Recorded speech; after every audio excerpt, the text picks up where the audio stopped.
भक्त को क्या चाहिए, कहीं पर भी गलत जगह निगाह पड़ जाए तो टकटकी लगा के ना देखे, अपनी निगाहों को घुमा ले, ठीक है, और अच्छी जगह निगाह गड़ा ले। अच्छा, जो मैं नहीं देखना चाहिए वो तुम बड़े ध्यान से देखते हैं दुनिया में, और जो देखना चाहिए, मंदिर में जाकर के ठाकुर जी का दर्शन करना चाहिए, वहां नेत्र बंद करके खड़े हो जाते हैं। देखा ना, कई बार लोग मंदिर जाते हैं आंख बंद करके खड़े हो जाते हैं।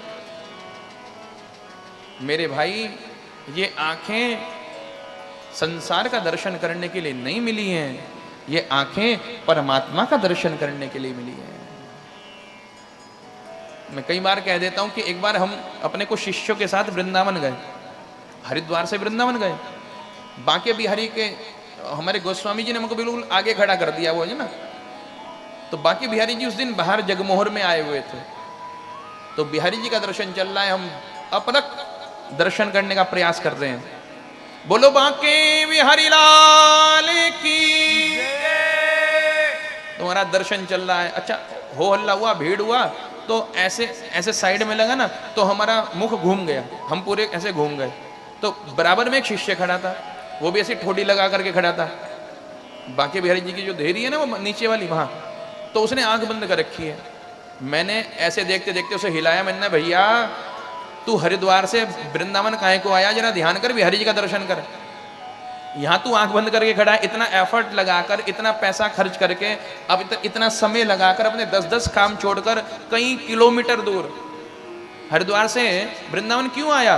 कि बांके बिहारी जी का दर्शन करने के लिए। यहीं आकर तो नेत्र बंद कर लिए, तो फायदा क्या हुआ? मंदिर में जाएंगे और आंख बंद कर लेंगे, या फिर महाराज मंदिर में जाएंगे, भगवान को देखेंगे और पीछे मुड़ के देखेंगे। देखा ना, हाथ जोड़ेंगे, आधी स्तुति बाहर, आधी स्तुति अंदर। क्या कहेंगे? त्वमेव माता, फिर पीछे मुड़ के देखेंगे, च पिता त्वमेव। कि भैया पीछे क्या देख रहे हो? कि पीछे मैं अपना जूता चप्पल देख रहा हूं, कोई जूता तो नहीं उठा करके भाग गया। तो मंदिर में भगवान को कह रहे त्वमेव माता, पार्वती जी को पीछे कह रहे च पिता त्वमेव, जूता को कह रहे तुम मेरे बाप हो। फिर आगे देखते हैं त्वमेव बंधु, फिर पीछे च सखा त्वमेव। ऐसे पूजा का फायदा नहीं मेरे भाई। अगर कहीं किसी पाप पर हमारी दृष्टि पड़ जाए, तुम संसार नहीं बदल सकते, तुम संसार नहीं फेर सकते, हाँ अपनी दृष्टि तो घुमा सकते हो ना, अपनी दृष्टि फेर सकते हो। गलत जगह कहीं दृष्टि पड़ गई तो दृष्टि बदल लो। भद्रं कर्णेभिः शृणुयाम देवा, भद्रं पश्येमाक्षभिर्यजत्राः। भद्र देखो, भद्र सुनो, अच्छा देखो। कोई अगर तुमसे इधर उधर की चर्चा कर रहा हो फालतू की, तो मना कर दो, ओ भैया ये चर्चा हमारे से मत कर, करनी है तो ठाकुर जी की या कोई अच्छी बात कर, बुरा मत सुनो, बुरा मत बोलो। आज पंडित जी ने उस गणिका को, जार पुरुष को देखा, उसके रूप सौंदर्य में हंस गए। जार पुरुष भोग करके चल दिया, गणिका अपने रास्ते चल दी, तो पंडित जी पीछे पीछे हो लिए गणिका के। काहे के कारण? दृष्टि दोष के कारण। गए क्या थे? अच्छा काम करने, हवन के लिए, संविधान लेने। अपना सारा पुण्य कर्मों का ही भस्मीभूत कर बैठे, सारा हवन कर दी पूर्णाहुति महाराज। जा करके उस गणिका का हाथ पकड़ लिया। गणिका बड़ी सुंदर होती है। अब गणिका का हाथ पकड़ लिया तो गणिका ने कहा कि अरे पंडित जी क्या बात हुई ब्राह्मण देवता, कि हमें तू चाहिए, तुम्हें बहुत सुंदर लगी। कहा कि हम तो पैसे से आती हैं। तो कहा मेरे पास पैसे की कोई कमी नहीं, तू हमारे घर चल। अब घर भी क्या महाराज, पूरा महल है, विशाल कोठी है पंडित जी की, बहुत पैसे वाले थे। गणिका को जब घर में लेकर के आए हैं तो महाराज पत्नी ने मना करा कि नहीं ये कौन है, जब मैं हूं यहां पर तो ये कौन है। कहा कि गणिका ये भी रहेगी, कि अगर ये रहेगी तो मैं नहीं रहूंगा। पत्नी ने कहा अगर ये रहेगी तो मैं नहीं रहूंगी। कहा कि गेट आउट, पत्नी बाहर कर दिया, बच्चे बाहर कर दिए। माता पिता ने विरोध करा, माता पिता को भी घर से बाहर कर दिया। मेरे भाई, कहां तो भक्त अजामिल थे, कहां ये दुष्ट अजामिल बन गया। अब पंडित जी को बुलाना तो सबने बंद कर दिया। अब क्या बचा? खेत खलियान। अब सुबह खेत में चले जाते हैं, शाम को वापस आते हैं। अब इतनी बड़ी कोठी, कई सौ कमरे, गणिका अकेली। एक दिन गणिका ने कहा कि हे प्रभु, इतना बड़ा आपका महल है, हमारे घर में कोई अड़ोसी पड़ोसी भी नहीं आता आपके डर से, अब मैं अपना समय कैसे पास करूं, कैसे काटूं? कि बता क्या तरीका है? कि मेरी बहनें हैं। गणिका ने कहा और भी मेरी बहनें हैं, मेरी सहेलियां हैं, वो भी गणिकाएं हैं, आपको तो उनको भी बुला लूं कि वो सुंदर है तेरी तरह, कि मुझसे भी सुंदर है, बहुत सुंदर है। कहा कि ठीक है बुला ले। कहा कि कितनी बहन है? कहा कि 9। कहा कि 9 की 9 को बुला ले।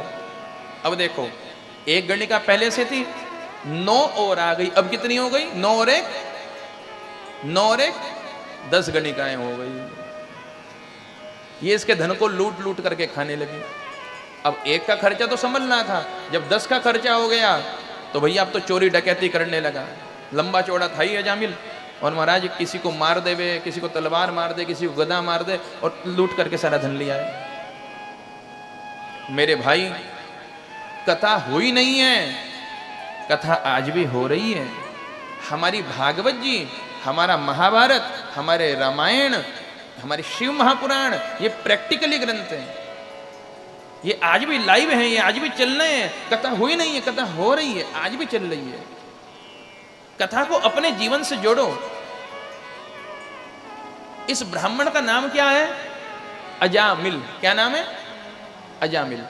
अजा कहते हैं संस्कृत में बकरी को, और अजा कहते हैं माया को। जो माया में मिल गया वो अजामिल है। यथा नाम तथा गुण। अच्छा, अब इसके पास 10 गणिकाएं हैं। ये गणिकाएं कौन है? मेरे भाई, कथा कौन सुना रहा है पहले जरा वो देख लो। श्री महामुनि सुखदेव जी महाराज। महामुनि सुखदेव परम अवधूत संत हैं। उनके मुख से ये चर्चा मरते हुए अजामिल को सुनाया जा रहा है। गणिकाओं की चर्चा सुनाना अच्छी बात है, बुरी है? जो मरने वाला है। अरे कोई साधारण गणिकाएं नहीं है, ये वैश्याएं नहीं है। कहा कि हमारी 10 इंद्रियां ही तो 10 गणिकाएं हैं। पंच कर्मेंद्री और पंच ज्ञानेंद्री, जिनको भगवान ने गीता में समझाया, ये भी हमारा भजन लूट लूट करके खा रही हैं। कहा कि कौन सा भजन? कहा कि भजन रूपी धन, हमारे धन को लूट लूट करके खा रही है, भजन रूपी धन को। या तो प्रमाद के कारण, आलस्य के कारण हमको भजन करने नहीं देती, सदकर्म करने नहीं देती, और जो कर रखा है वो बुरे काम में हम उसको लगा देते हैं, छोड़ देते हैं अपने सदकर्म को। यह 10 इंद्रियां ही 10 गणिकाएं हैं। हम सब अजामिल हैं। अगर हम माया में मिल गए तो भैया ये अजामिल सुधरेगा कैसे? कहा कि सत्संग से। मेरे भाई, पूर्व काल में साधु संत एक जगह आश्रम बना करके नहीं रहते थे। साधु चलता भला। जैसे आज बहादुराबाद में कथा करी, सत्संग करा, तो फिर बीएचएल चले गए 5-10 दिन बाद। फिर साधु का टोला चला गया सराय, फिर चला गया सीतापुर, फिर चला गया ज्वालापुर, फिर चला गया कनकल, फिर चला गया हरिद्वार। तो ऐसे घूम घूम करके हरिनाम का प्रचार करते थे, एक जगह रुकते नहीं थे। तो इनके गांव में, कान्यकुब्ज नगर में, कुछ साधुओं की मंडली आई और आकर के नवयुवकों से पूछा कि भैया आपके यहाँ एक बड़ा सा मकान किसका है? तो कहा कि हमारे यहाँ सबसे बड़ा मकान तो अजामिल का है। कि वो कौन है? कहा पंडित जी है तो ब्राह्मण, लेकिन दुष्ट है। कहा कि कौन सी कोठी है? कहा कि वो देखो। कहा कि हाँ, हमको एक ऐसा मकान चाहिए जिसका चौक बहुत बड़ा हो। जैसे देखो ये प्रांगण है ना, यहाँ आराम से कथा हो रही है, कि ऐसा चौक बड़ा हो और हम वहाँ पर आराम से रह सकें, भोजन पानी की व्यवस्था हो जाए, कीर्तन संकीर्तन करें, कथा करें, सारे गाँव वाले आए और कथा सुने। महाराज गए, सारे साधु संत।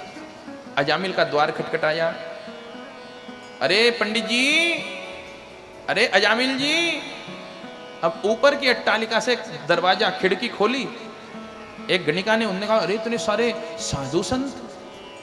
नीचे आई भागी भागी गणिका, द्वार खोला कि आइए ऋषिवर, कि ये अजामिल का घर यही है?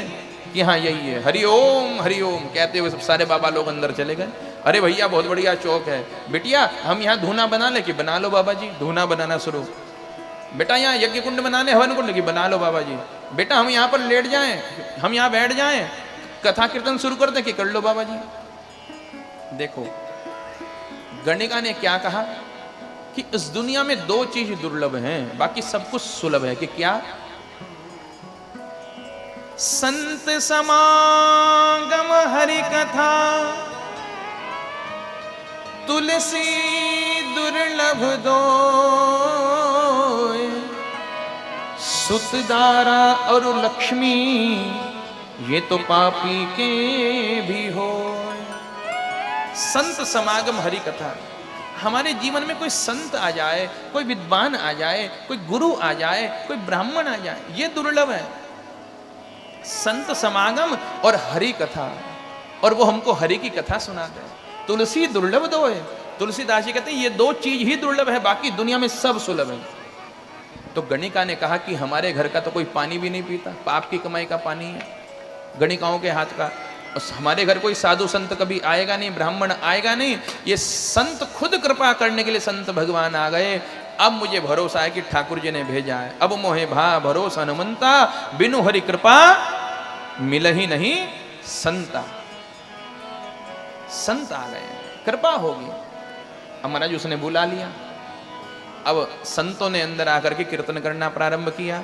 जय राधे राधे गोविंद गोविंद राधे, राधे राधे गोविंद गोविंद राधे, श्री राधे राधे गोविंद गोविंद राधे, राधे राधे गोविंद गोविंद राधे। अड़ोसी पड़ोसियों ने सुना कि भैया कीर्तन हो रहा है, आज तो बहुत सुंदर कथा चल रही है। जो लोग इनके घर में झांकते नहीं थे वो अड़ोसी पड़ोसी रिश्तेदार सब आ गए। और भैया गणिका सुंदर तो होती है, नृत्य में भी बड़ी कुशल होती है। गणिकाएं आज तक जगत को रिझाने के लिए नाचती थी, सेठ साहूकारों को रिझाने के लिए, जगत को रिझाने के लिए। आज जगतपति को रिझाने के लिए नाच रही हैं। ठाकुर जी का ध्यान करके गणिकाएं नाच रही हैं, समस्त स्त्रियां नाच रही हैं, पुरुष नाच रहे हैं, दोनों हाथ उठा करके ताली की सेवा करते हुए, झूमते हुए, मस्ती में सभी लोग गा रहे हैं। जय राधे राधे गोविंद गोविंद राधे, राधे राधे गोविंद गोविंद राधे, गोविंद राधे गोपाल राधे, गोविंद राधे गोपाल राधे, गोविंद राधे गोपाल राधे, गोविंद राधे गोपाल राधे। जय राधे राधे गोविंद गोविंद राधे, राधे राधे गोविंद गोविंद राधे, श्री राधे राधे गोविंद गोविंद राधे, राधे राधे गोविंद गोविंद राधे, गोविंद राधे गोपाल राधे, गोविंद राधे, गोपाल राधे। जय गोविंद राधे, जय गोविंद राधे, जय गोविंद राधे, जय गोविंद राधे, जय राधे राधे गोविंद गोविंद राधे, श्री राधे राधे गोविंद गोविंद राधे, राधे राधे गोविंद गोविंद जय जय श्री राधे। सभी नृत्य कर रहे हैं, खूब आनंद ले रहे हैं, खूब आनंदित हो रहे हैं। अजामिल आया, वास्तविकता में आ गया। हाँ महाराज सारे अड़ोसी पड़ोसी खींच कर लिए कि अजामिल आ गया, भागो भागो, डर के मारे। हाँ मेरे भाई, अब बचे संत, गणिकाएं और अजामिल। गणिकाओं को अंदर बुलाया, अंदर आओ जरा सभी लोग। कि हाँ जी, कहा कि ये सब क्या हो रहा है, भजन कीर्तन, कैसे आए बाबा लोग अंदर? तो गणिकाएं कहती हैं कि सत्य कह रही हूं, हमने इनको नहीं बुलाया, ये स्वयं आए। अरे तो तुमने क्यों आने दिया? गणिकाएं कहती हैं प्रभु, जैसे हमने आपकी गृहस्थी खराब करी ना, आपकी पत्नी को घर से बाहर निकाला, बच्चे बाहर निकले, माता पिता को बुढ़ापे में घर से बाहर निकाला कि हाँ आपका घर परिवार हमने बर्बाद कर दिया, कि हाँ आप हमारे पहले शिकार नहीं हैं। इस रूप सौंदर्य के चक्कर में पता नहीं कितने हमने घर परिवार बर्बाद कर चुके हैं। तुम पहले नहीं हो, हमने इतने पाप करे कि मर के नरक जाएंगे।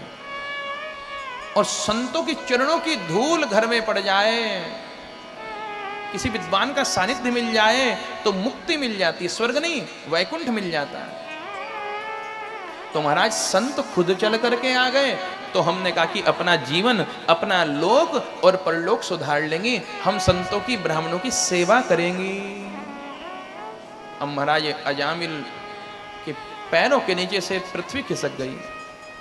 अजामिल ने कहा, लो भैया, मैं ब्राह्मण हूं, मैं अपने परलोक की चिंता नहीं कर रहा, ये गणिकाएं हैं, ये अपने परलोक की चिंताएं कर रही हैं। ब्रह्मत्व जाग गया। जो तलवार थी फेंक दी, चोरी का धन फेंक दिया, अपनी तुलसा की कंठी वापस उठाई, पहनी, शालिग्राम जी को माथे से लगाया, अपनी झोली माला उठाई और संतों की शरण में जाकर के बैठ गया। संत आनंद से इसको सत्संग कराने लगे। अब रात्रि का समय, रात्रि के समय संतों के लिए इसने व्यवस्था करी। अच्छा 10 गणिकाएं थी, तो बच्चे कितने थे? फौज थी पूरी, 20-25 बच्चे थे इसके। अब उसने अपने बेटे बेटियों को बुलाना शुरू करा। अरे बेटे रिंकी, अरे चिंकी टिंकी पिंकी, अरे गुड़िया बुढ़िया, अरे सोनू मोनू टोनू नोनू, अरे रोनू डबलू बब्बू गुड्डू, आओ बेटा, बाबा जी के लिए जग भर के रख दो पानी का एक, हाँ, बाबा जी के लिए गद्दा बिछा दो, चादर लगा दो, चादर लगाओ, तकिया लाओ। अब ऐसे ऐसे नाम ही बुला रहा है बच्चों को। तो संत ने कहा, अरे बेटा ये क्या नाम रख रखे हैं बच्चों के, रिंकी पिंकी चिंकी, टोनू मोनू सोनू? हाँ, कहा कि प्रभु क्षमा करना, हमारे घर पाप की कमाई है ना, तो कोई पंडित जी नामकरण संस्कार कराने नहीं आते, दक्षिणा नहीं लेते कि तुम्हारे घर में पाप की कमाई है, तो इसलिए नामकरण संस्कार होता नहीं, तो जो सो मन में नाम आता है वही रख देते हैं। मेरे भाई इसकी तो मजबूरी थी। देखो कथा हुई नहीं है, कथा हो रही है। कथा सुनो और सूत्र चुनो, कथा को जीवन में अपनाओ। तुम कथा में बैठे हो ये तो बात है ही, कथा भी तुम्हारे में बैठ जाए ये बात ज्यादा महत्वपूर्ण है। मेरे भाई कथा यहां पर सूत्रपात कर रही है कि भगवान के नाम पर बच्चों का नाम रखना चाहिए। एक बात कहूं, आज फैशन हिंदू को खा गया, आज हिंदू को फैशन खा गया हमारा। अच्छा एक बात बताओ, किसी सरदार भाई को तुमने कभी पगड़ी पहनते हुए शर्म करते हुए देखा? कि सरदार कह रहा हो जी बड़ी शर्म आ रही, मैं पगड़ी कैसे पहनूं? पहननी चाहिए। कड़ा पहनते हुए देखा कि शर्म आ रही हो? दाढ़ी रखते हुए शर्म आ रही हो? कभी नहीं।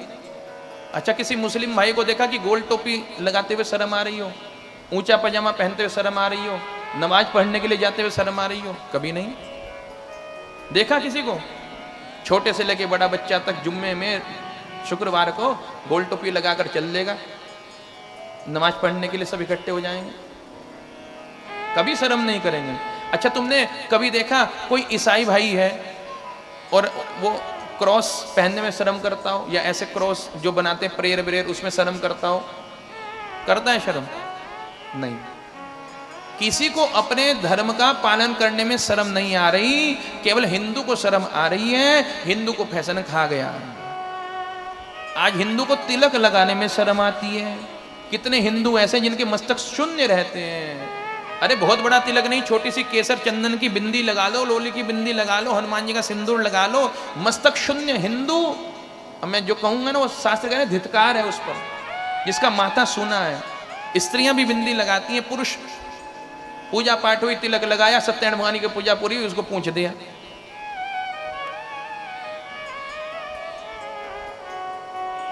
आज हिंदू के मस्तक पर तिलक नहीं, आज हिंदू के सिर पर चुटिया शिखा नहीं, आज हिंदू के कंधे पर जनेऊ नहीं, आज हिंदू के हाथ में रक्षा नहीं। तो फिर तो नाम का हिंदू बचा ना।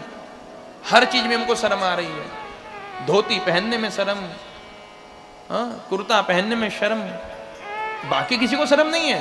ऊंचा पजामा पहनने में उनको शर्म नहीं आ रही है, ना आनी चाहिए, मैं ये नहीं कह रहा हूं, लेकिन जरा खुद को कंपेयर तो करो। तिलक नहीं, रक्षा नहीं, चुटिया नहीं, तो नाम का हिंदू बचा। अच्छा, तो नाम का भी हिंदू नहीं बचा, नाम रख लिया उसने सोनू मोनू रिंकी पिंकी। मेरे भाई, विष्णु सहस्त्र नाम होता है, विष्णु भगवान के 1000 नाम है, विष्णु सहस्त्र नाम, सहस्त्र माने 1000 नाम। गोपाल सहस्त्र नाम कितने हजार हो गए? 2000। शिव सहस्त्र नाम, शंकर जी के 1000 नाम है, कितने नाम हो गए? 3000। सूर्य सहस्त्र नाम कितने हो गए? बोलो ना, 4000। गणपति सहस्त्र नाम कितने हो गए? 5000। अभी और भी बहुत सारे सहस्त्र नाम है। उन 5000 नामों में से नाम पसंद नहीं आया, उसने अपने बच्चे का नाम रख दिया सोनू, टोनू, नोनू, डब्बू, बबलू, गुड्डू, टिंकू, पिंकू, चिंकू। शर्म से डूब जाना चाहिए ऐसे हिंदुओं को। दुर्गा सहस्त्र नाम, दुर्गा माता के 1000 नाम है। लक्ष्मी सहस्त्र नाम कितने हो गए? सरस्वती सहस्त्र नाम कितने हो गए? ऐसे ऐसे हजारों देवियां हैं, तो 3000 नामों में से उसे कोई नाम पसंद नहीं आया, उसने बच्ची का नाम रख दिया टिंकी, पिंकी, रिंकी, चिंकी, बबली। देखो भैया, तुम्हारे में से किसी का नाम हो तो मुझे क्षमा करना, अभी तो मुझे और भी दिन कथा करने आनी है और फिर भंडारे में हलवा पूड़ी भी खानी है। हा? देखो, अपनी व्यासपीठ का नियम अलग चलता है भाई। हम कोई ऐसे प्रोफेशनली कथावाचक नहीं है कि जो जो हुआ है वही सुनाएंगे। कृष्ण ने जो कहा है, कृष्ण ने जो लीला करी है, कृष्ण के जो चरित्र हैं, वो तो आपको सुनाना ही है। लेकिन आज हिंदू धर्म में, सनातन में क्या कुरीतियां आ गई हैं, उन पर कुठाराघात करना भी व्यासपीठ की जिम्मेदारी है। आजकल लोग व्यासपीठ पर बैठ करके वो नहीं बताते कि इस समय तुम्हें क्या करना, कृष्ण ने क्या किया वो तो है ही, इस समय क्या हो रहा है। बस के मीठे मीठे भजन गाए, नचाए, झुमाए और चलो भैया तुम अपने घर, हम अपने घर। मेरे भाई, अगर तुम आज कृष्ण जन्म सुनने के लिए आए हो और कुछ दक्षिणा उधर चढ़ाओगे, इधर चढ़ाओगे, मत चढ़ाना। मैं तो ऐसा कथावाचक हूं जो मुख से, माइक से बोल करके कथा की दक्षिणा मांग लेता हूं। वैसे मैं कोई कथा की दक्षिणा ऐसी तय नहीं करता, लेकिन मुझे आज तुम सबसे दक्षिणा चाहिए। तुम वहां कुछ मत चढ़ाना, मुझे 1 रुपया मत देना। मैं आपसे दक्षिणा में ये चाहता हूं कि अगर तुम्हारे यहाँ किसी बच्चे का नाम है सोनू मोनू टिंकी रिंकी चिंकी हो, आज जाते ही बदल देना, भगवान के नाम पर उसका नाम रख देना। मुझे यही चाहिए, मुझे और कुछ नहीं चाहिए। मेरे भाई, अंग्रेजी नाम लिखने लगे। एक ने अपनी बेटी का नाम रख दिया एंजल। एंजल माने परी। अब महाराज वो गुड़िया नाम रख दिया, अब वो गुड़िया कभी बुढ़िया भी होगी? अच्छा, छोटी बच्ची है, गुड़िया जैसे लग रही है, समझ में आ रहा है। अब वो जब बुढ़िया हो जाएगी, अब वो 90 साल की हो गई, उसके मुख में दांत नहीं है, पेट में आंत नहीं है, सारे चेहरे पर उसकी झुर्रियां पड़ गई, पेट कमर उसकी मुड़ गई, डंडी लेकर ढक ढक करती हुई चल रही है, 90 साल की बुढ़िया माता। अब उसे कोई कहते एंजल। अब बताओ कौन से एंगल से एंजल लग रही है? अंग्रेजी नाम रखने लगे। अच्छा, तुमने कभी सुना कि किसी मुसलमान ने अपने बेटे का नाम अमर प्रकाश रखा हो? सुना कभी? अमरजीत रखा हो? नहीं सुना होगा। वो जैसे उनके यहाँ जो नाम होते हैं वो सब रखते हैं, वो शरीफ, ये वो सब, मोहम्मद आदि जो भी नाम होते हैं वो रखते हैं, रखना चाहिए। अच्छा, किसी सरदार भाई को देखा कि उसने कुछ और नाम रखा? नहीं, वो गुरमीत कौर, ये फलाना सिंह, ऐसा ही रखेंगे। ईसाई अपने बेटे का नाम ईसाइयत पे रखेगा, हिंदू अपने बेटे का नाम सोनू मोनू रख देगा। तो मेरे भाई, ऐसा कभी नहीं करना। कथा सुनने के लिए नहीं है, कथा समझने के लिए। कथा सुनो और सूत्र चुनो। बोलो सत्य सनातन धर्म की जय हो। कथा कह रही है कि अपने बच्चों का नाम भगवान के नाम पर रखो। एक बात कहूं, देखो समझना, तुम भगवान का नाम इस माला पर हाथ रख के लो, सीताराम सीताराम, राघव माधव गोविंद मुकुंद, या भगवान का नाम अपने नाती पोते के सिर पर हाथ रख के लो। और बेटा राघव तुम कैसे हो, अरे माधव उठ जाओ, और केशव सो जाओ, तो फल वही है। भाय कुभाय अनक आलसाहू, भाय कुभाय अनक आलसाहू, नाम जपत मंगल दिसि दसहु, नाम जपत मंगल दिसि दसहु। अब भगवान का नाम चाहे कैसे भी लो, नाती पोते के सिर पर चाहे माला पर हाथ रख के लो, फल वही है। नाम जपत मंगल दिसि दसहु, भाव से लो या कुभाव से लो। तो जितनी बार अपने बच्चे का नाम, पोते का नाम, नाती का नाम, बेटी का नाम लोगे, उतनी बार भगवान का नाम मुख से निकलेगा। तो भैया बच्चों का नाम चेंज करना। तो संत ने कहा ये सब क्या नाम रख रखे हैं उठपटांग, कि महाराज कोई पंडित आता नहीं, नामकरण कराता नहीं, आप ही बताओ क्या रखें। मेरी एक गणिका गर्भवती है और इसको प्रसव होने वाला है, तो संत ने ज्योतिष का गणित लगाया और फिर कहा कि इसको पुत्र होगा इतने दिन बाद, और उस पुत्र का नाम तो नारायण रख देना। क्या रख देना? नारायण। क्या रख देना? नारायण रख देना। अब महाराज समय बीता, वही दिन वही समय आ गया, पुत्र हुआ, बेटे का नाम नारायण रख दिया। एक बात कहूं, घर में जितने भी बच्चे होते हैं ना, तो उन सबके प्रति हमारे मन में बड़ा प्रेम होता है, लेकिन जो घर में सबसे छोटा बच्चा होता है ना, उससे जरा ज्यादा लगाव हो जाता है। तो बच्चों की तो फौज है इसके घर में, छोटे वाले बेटे से बड़ा इसका लगाव है। कहता है अरे नारायण सो जाओ, अरे नारायण उठ जाओ, अरे नारायण नहा लो, अरे नारायण भोजन कर लो, अरे नारायण बाजार घूमने चलो। तो बार बार क्या कहने लगा? नारायण नारायण नारायण नारायण नारायण नारायण नारायण नारायण नारायण, बार बार नारायण शब्द का उच्चारण करने लगा। अब इसका बच्चा 1-1.5 साल का था, खेल रहा था, इसकी अंतिम घड़ी आ गई। यम के दूत इसको लेने के लिए आए। ऊर्ध्व केशौ काक कृष्णौ वक्रतुंडौ नखायुधौ, भयंकर काले काले मोटे मोटे नग्न यम के दूत इसके सामने आकर उपस्थित हो गए। थर थर कांपने लगा। यम पाश बनाया, यम की रस्सी इसके शरीर में फेंकी, इसकी आत्मा को पकड़ा और बाहर खींचने लगे। बराबर में इसका बेटा नारायण खेल रहा है, उसे पता नहीं है पिताजी मर रहे हैं, यम के दूत आ चुके हैं, वो तो देख नहीं पा रहा है। इसने कहा दूरे क्रीणन का सक्तम पुत्रम नारायण वयम, नारायण रक्षमाम, हे नारायण मेरी रक्षा करो। सक्रीन मनः कृष्ण पदारविंदयो, जिसने एक बार भी सच्चे हृदय से कृष्ण कह दिया, नारायण कह दिया, शिव कह दिया, सारे प्रायश्चित हो गए, परमात्मा उस पर रीझ गए सच्चे हृदय से। अब मृत्यु का समय आए ना, सच्चे हृदय से निकला नारायण क्षमा। इस नारायण ने तो सुनी नहीं, उस नारायण ने सुन ली। अपने 2 दूध भेजे, नंद और सुनंद, और जाकर के कहे जाओ बचा के लाओ, हमारा भक्त हमारे नाम को पुकार रहा है। अब देखो काले काले यम के दूत खड़े थे, इधर चमकीले चमकीले विष्णु दूत आ गए। यमदूतों ने कहा भैया इतने सुंदर 4 भुजाओं वाले, गोरे चिट्टे चमकते हुए, चमकीले चमकीले, तुम कौन हो? ताकि हमको कौन नहीं जानता, हम हैं विष्णु भगवान के दूत। अब विष्णु भगवान ने पूछा, विष्णु भगवान के दूतों ने पूछा ऐसे काले काले मोटे मोटे तुम कौन हो?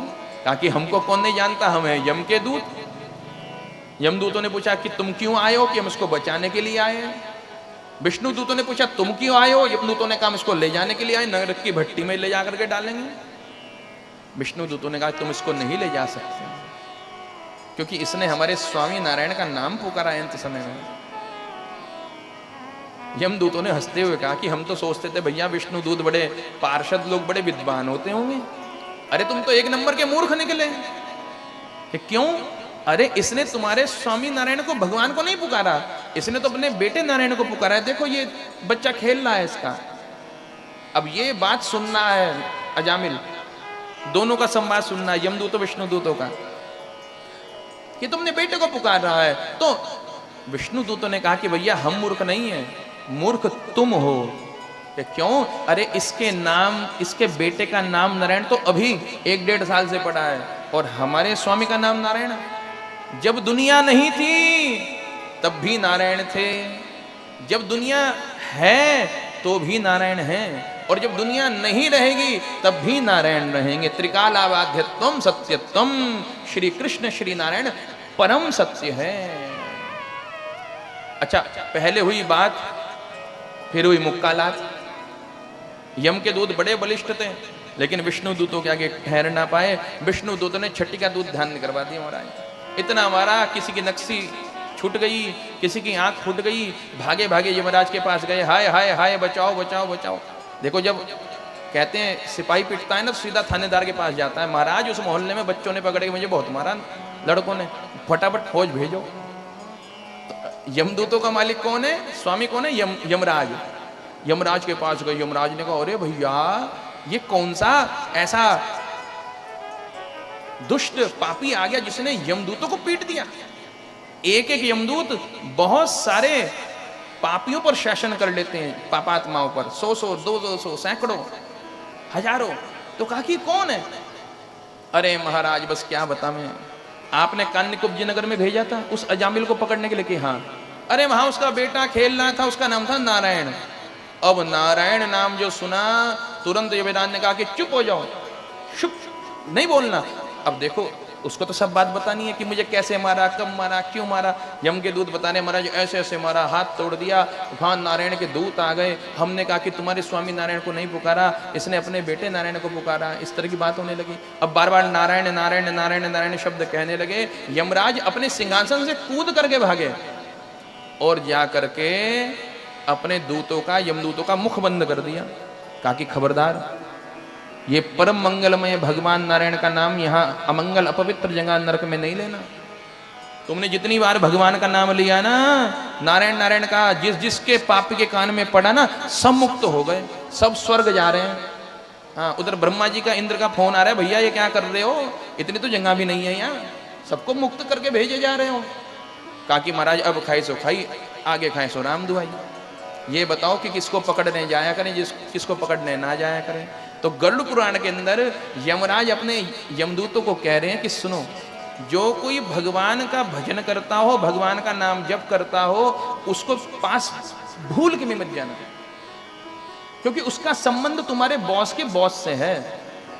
यमदूतों को यमराज कह रहे हैं, तुम्हारा स्वामी मैं, तुम्हारा बॉस मैं, और मेरे मालिक परमात्मा। वो डायरेक्ट संबंध रखता है, तो कभी भूल के मत जाना। और जो भगवान का कभी नाम जप ना करता हो, जिसका मस्तक कभी भगवान के लिए ना झुकता हो, जो भगवान की चर्चा ना करता हो, भगवान का ध्यान ना करता हो, जो नरक के मार्ग में तृष्णा रखता हो, ऐसे पापियों को यहां बार बार लाना, बार बार लाना, बार बार लाना। मेरे भाई, अगर एसएसपी साहब से तुम्हारी जान पहचान है तो हवलदार तुम्हें कुछ कह सकता है ना, क्योंकि उसके बॉस के बॉस के बॉस के बॉस को आप जानते हो। अगर मुख्यमंत्री से आपकी जान पहचान है तो कोई विधायक आपको कैसे क्या कुछ कह देगा, कोई पार्षद आपको क्या कह देगा कि क्यों, डायरेक्ट मुख्यमंत्री से आपकी जान पहचान है। तो अगर आपकी भगवान नारायण से जान पहचान है, आप उनके नाम को जपने वाले हैं ना, तो यमराज और यम के दूत स्वप्न में भी कभी दर्शन नहीं देते। यही श्लोक का अर्थ था जो पहले अभी आपको सुनाया था। एक बार भी सच्चे हृदय से यदि श्री कृष्ण कह दिया। अच्छा, इधर ये सारे दृश्य सुनना था। नंद सुनंद ने इसका यमपाश खोल दिया, यमराज की रस्सी खोली, इसकी आत्मा को पुनः इसके शरीर में प्रविष्ट करा दिया। विमान में बैठ करके वापस जाने लगे। अब शरीर में जब वापस आया तो इसकी चेतना लौटी, तो कहता है हाय हाय हाय, मैं कितना अभागा हूं। अजामिल कहता है मैं कितना अभागा हूं, हे भगवान, मेरे परमात्मा कितने करुणालय हैं। अरे मैंने तो अपने पुत्र नारायण को बुलाया था, वास्तविकता में तो अपने दूतों को भेज दिया। अगर आज मैंने भगवान नारायण को ही बुलाया होता तो भगवान नारायण स्वयं आते, अपने दूतों को ना भेजते। मेरे भाई, तत्पश्चात अपने सर्वस्व का त्याग करके ये अजामिल हरिद्वार आया है, और हरिद्वार में आकर के इसने खूब भगवान नाम संकीर्तन किया।